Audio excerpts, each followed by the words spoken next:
What's up, ladies and gentlemen? It's your boy, the Dread Man, and you're tuned in to WWG, the Wrestle with Greatness podcast. Now, let's talk 2025 Elimination Chamber. First up, you got the women's tag team match: Nia Jackson, Candice LeRae versus Trish Stratus and Tiffany Stratton. Now, I'll be honest, this match kind of does seem a little bit pointless to me because, it doesn't really do anything for any of the parties involved.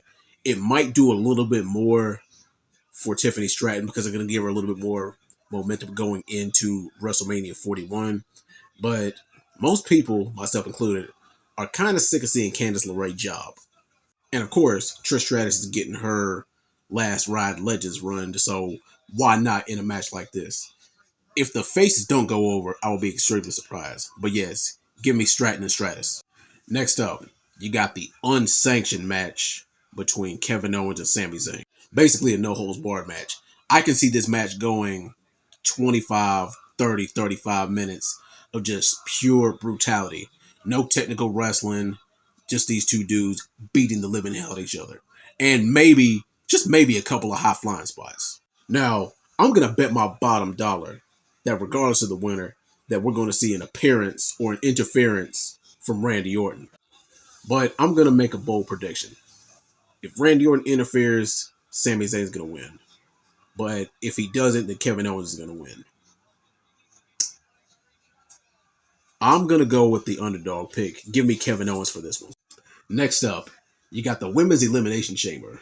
Alexa Bliss, Liv Morgan, Bianca Belair, Bayley, Roxanne Perez, and Naomi. But I will say this, and I think I might be going into hot take territory with this, but I think that more so than the Elimination Chamber for the men's, anybody in this one can win, and it will make sense.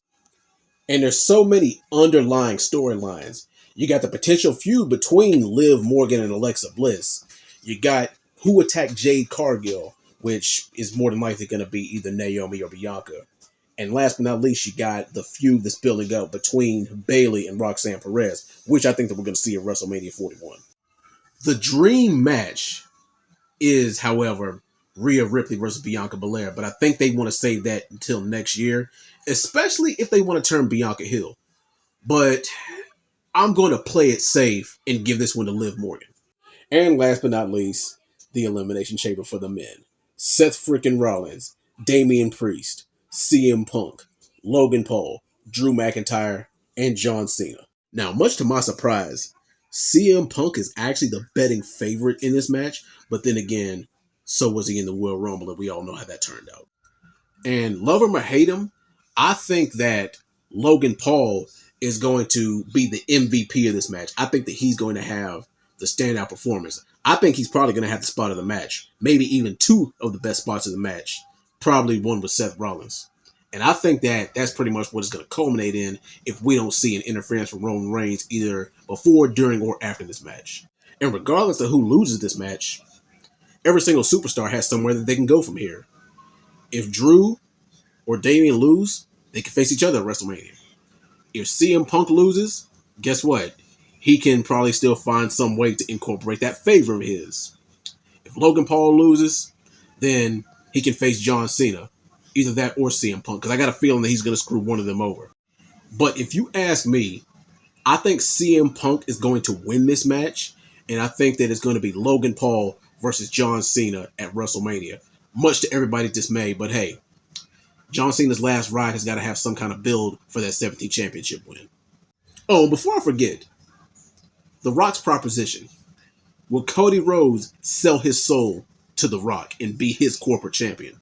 Now, this is what I think is initially going to happen. The Rock says, "Do you accept my offer?" Cody Rhodes initially refuses. Remember, this is a slow build. And The Rock just says, "You want to brush off my proposition? Fine. If you won't do it, there's plenty of other guys out there in the back who will."